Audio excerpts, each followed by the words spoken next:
lak ya ngono tadi Doni. Iya. Anak Prabu Distra-rastra. Lho nggih, kula wonten dawuh sangat dipenemban.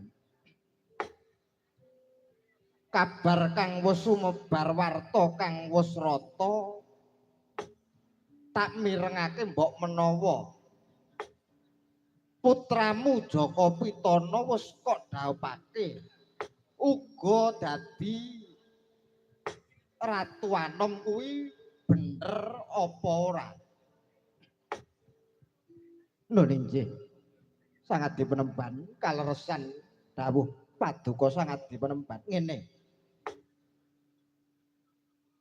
Eling dan elingno. Mbok menawa rikala kang jumeneng dadi ratu ana kene kuwi sinuwun Prabu Pandhu Dewanata.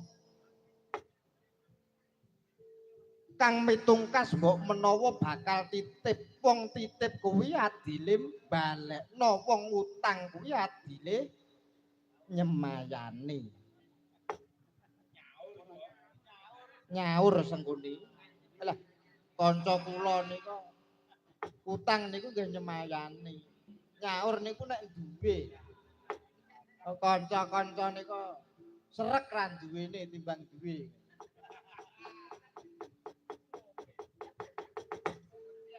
Anangger kula wonten dawuh. Yen to diteliti kanthi permati mbok menawa sak sedane sak surute anak Prabu Pandhu Dewayana kang lungsur ke Prabon kuwi para Pandhawa sing dadi ratu kuwi Puntadewa lak ya ngono sekedap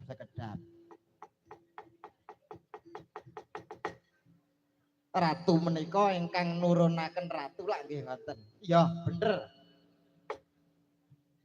Sinuwun Prabu Distra-rastra menika dinten menika ratu napa mboten? Ratu. Menawi bapakipun ratu, menika putranipun kedah urung mesti dadi ratu lho. Pripun to jenengan? Adate nek pake dadi ratu niku anake nggih dadi ratu.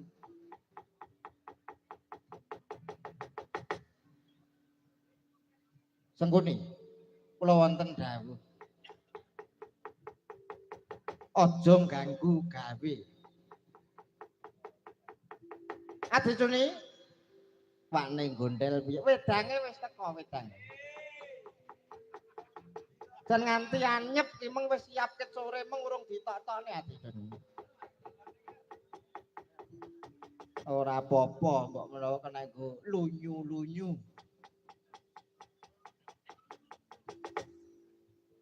Anak Prabu, kula wonten dawuh. Oleh pirang perkara tinemu pirang perkara. Suyudana utawa Jaka Pitana dadi ratu ana negara Ngastina. Ngenten. Rikala semanten lakon bali sigala-gala Pandhawa kaliyan Dewi Kunti Talibrata menika sampun sirna marga layu, sampun pejah dados sawu ngoten. Kowe percaya yen para Pandhawa kuwi wis mati? Lho, nggih. Gegek sing gawe kowe Sengkuni. Lho. Lah kula niki tiyang paling suci sak donya kok gawe patine tiyang niku. Napa mboten dosa? Wong Sengkuni iki dosa ora dosa ya tik golek-golekno ampre ora dadi dosa kok. Nyawang wong wedok jere nek urung kedhep kuwi ora dadi dosa. Sengkuni iki yang ngono nek nyawang wong wedok ngono melek terus ora tau kedhep ben ra dosa. Ngono kuwi kok iso? Lah kene Jawa ngilmune nek kaya. Kula yakin aku yakin mbok menawi para Pandhawa kaliyan Dewi Kunti Talibrata menika sampun pejah danten. Sampun mati, sampun lebur dadi awu.